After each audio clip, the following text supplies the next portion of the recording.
Some stories are meant to be forgotten, but some others are so extraordinary that it's impossible not to remember them even despite the passing of time. The latter is the case of Gilligan's Island, the iconic CBS comedic drama from the 1960s, which conquered the hearts of millions back in the day and pushed forward the careers of its cast. While it's been several decades since Gilligan's Island ended, the mark it left on TV is unirascible. That's why it's due time to make a recap on the whereabouts of its stars after the show's end, and who are still alive.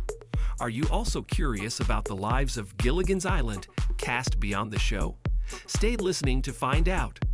There's no denying that Gilligan's Island preserves its status as a TV classic. Despite airing its final episode in April 1967, its story and cast are still warmly remembered by many after decades. However, given the age of the show, it's unsurprising to know that only one star from the show is still alive to this day. That person is none other than Tina Louise, who portrayed Ginger Grant, a beautiful Hollywood star, and Eva Grubb, who was a visitor on the island. After the end of Gilligan's Island, Tina refused to appear in the reunion movies aired in the late 1970s, leaving the character to be portrayed by actresses Judith Baldwin and Constance Forsland. Nonetheless, Tina, who is now 89 years old, is still the actress most well-remembered for portraying Ginger. Given the bombshell archetype which Ginger was built around, it was strongly rumored that Tina didn't actually like playing the character. She addressed these rumors in a 2020 interview with the New York Post, admitting that even though she considered quitting at first, she ended up loving acting as Ginger, especially given how the character was rewritten to make her unique. Not everything is a good memory for Tina, though. As she revealed in 2023, she hasn't been receiving residual checks for Gilligan's Island for years, even though the show continued airing as repeats, on top of having her likeness used in dolls for sale, also without any financial compensation. Unfortunately, most of the memorable actors who appeared in Gilligan's Island have already passed away. Here's a recap of who they were and what happened to them after the show. It's impossible to talk about Gilligan's Island without mentioning Bob Denver, who portrayed Gilligan, the memorable protagonist who was always up to something. Also remembered as Little Buddy, Gilligan was the first mate on the shipwrecked boat SS Minnow and added the biggest comedy factor to the show. Gilligan's airheadedness and innocence played a big factor in his character's popularity, remaining to this day as an icon. However, Bob Denver's life went beyond just Gilligan. Unbeknownst to many, he was a graduate of political science and worked as a school professor for years. His acting career started while enrolled at the California-based Loyola University, often appearing in college plays before debuting with a small character on TV in The Silent Service in 1957. Bob's career on TV mostly consisted of playing roles in sitcoms, such as The Many Loves of Dobie Gillis, The Good Guys and Love, American Style. He also had a minor career on Broadway and appeared in several films through the 1960s and 1980s. Unfortunately, Bob was diagnosed with a rare type of throat cancer in 2005, attributed to his long-lasting smoking habits and with cardiovascular problems. Bob underwent throat surgery, but sadly died in September of that year, aged 70. Another unforgettable character from Gilligan's Island was Captain Jonas Grumby, commonly called the Skipper. The inherent leadership aspect of his character led him to take the spotlight often, but his personality and his inclination to believe in superstitions added to the comedic factor of the show. The actor behind the Skipper was Hale Jr., whose career started in the early 1930s on Broadway, but extended to Hollywood and TV. His first big official screen roles came with the 1940 film To the Shores of Tripoli, passing then to appear in other films before being cast in 1950 in The Gene Autry Show, his first recurring role on TV. Other memorable roles in Alan's career include his appearances in the series Western the Texan, Cheyenne, The Wild Wild West, and in the film Hang 'Em High. Alan also reprised his role as the Skipper in all the made-for-TV revival movies of Gilligan's Island. The late 1980s saw Alan having the last roles of his career on TV and in films. At the time, he had already become a restaurant owner in California, before sadly dying when 67 years old from thymus cancer on 2nd January 1990, after fighting the disease for around a year. Well remembered for his portrayal of Thurston Howell III, the richest passenger of the SS Minnow, Jim Backus is surely one of the most unforgettable stars from Gilligan's Island. His career in the entertainment world started in the late 1940s, extending to Hollywood films, TV series, and animation, amounting to dozens of roles played throughout his career. Besides his portrayal of Thurston Howell III in the series and subsequent Gilligan movies, Jim is also remembered for his roles in films such as One Last Fling, the series Mary Joan, and the Beverly Hillbillies, on top of voicing several cartoon characters, including the memorable Mr. Magoo, featured in several shorts from the animation studio of the company United Productions of America.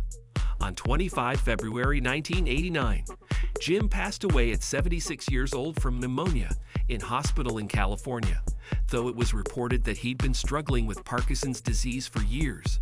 Though she's known for portraying the Gilligan's Island character Eunice Howell, Natalie Schafer had plenty of other roles on TV from the 1920s to 1990.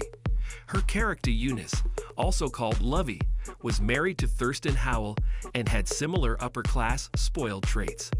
Nonetheless, she was kind and polite to the rest of the stranded passengers of the SS Minnow, even though they didn't have the same social status. Besides reprising her role in the subsequent Gilligan's Island TV movies, Natalie appeared in dozens of shows, including Search for Tomorrow, The Survivors, Guestword Ho, and Love of Life, before having her final role in the TV movie I'm Dangerous Tonight.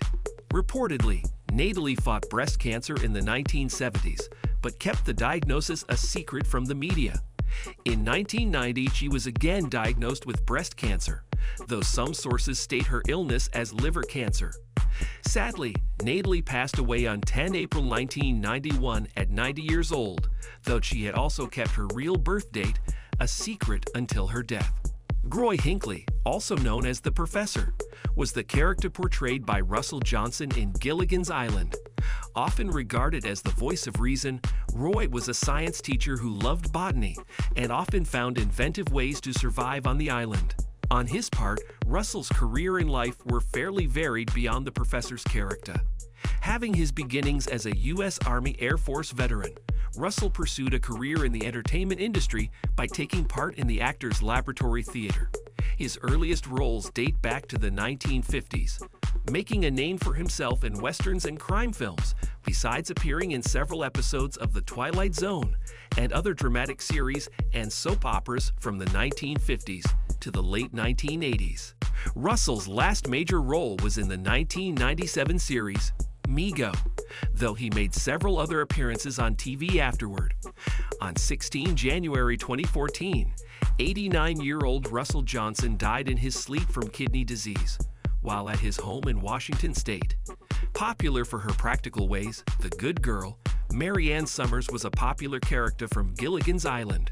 Portrayed by Dawn Wells, Mary Ann was a breath of fresh air for staying away from the usual eccentricities of the other castaways on the island. For her part, Dawn Wells was remembered for a lot more things. In 1959, she became Miss Nevada, before debuting as an actress in the Western series Wagon Train, following on with several other appearances in series including Bonanza, ALF, Baywatch, and movies such as Winterhawk. Dawn's last appearance on TV was in an episode of the famous long-running soap opera, The Bold and the Beautiful, in 2016, though she later voiced her last character, Gumballina Toothington, in the animated series The Epic Tales of Captain Underpants in 2019. Reportedly, Dawn went through several health difficulties in the later years of her life. In 2018, she suffered a fall which left her in a dire financial situation, before being diagnosed with dementia 2 years later. On 20 December 2020, Dawn sadly died at 82 years of age from complications caused by COVID-19. Unlike the other actors in this list, Nehemiah Persoff didn't have a lead role in Gilligan's Island, yet he's well remembered for his role in it. Nehemiah portrayed Pancho Hernando Gonzalez Enriquez Rodriguez in the episode Little Dictator, which was described by the show's creator, Sherwood Schwartz, as his favorite episode. due to how meaningful it was. Nehemiah also had several other roles on TV, including in shows such as Star Trek, The Next Generation, Twilight Zone, and Law and Order, besides appearing in films such as Some Like It Hot in 1959. Besides his memorable career, Nehemiah is also remembered for being the most long-lived actor who appeared in Gilligan's Island, as he was 102 years old at the time of his passing on 5 April 2022. The cause of his death was revealed as heart failure, most likely natural causes. Overall, regardless of how long these actors were in the series, all of them captured the hearts of fans of Gilligan's Island at some point. Thank you for spending some time with us. Make sure to like and subscribe so you never miss another video. We also handpick these videos, which we recommend you watch next. You can talk to us on all social medias or ask a question in the comments below. Thank you for being with us, and we'll see you back tomorrow.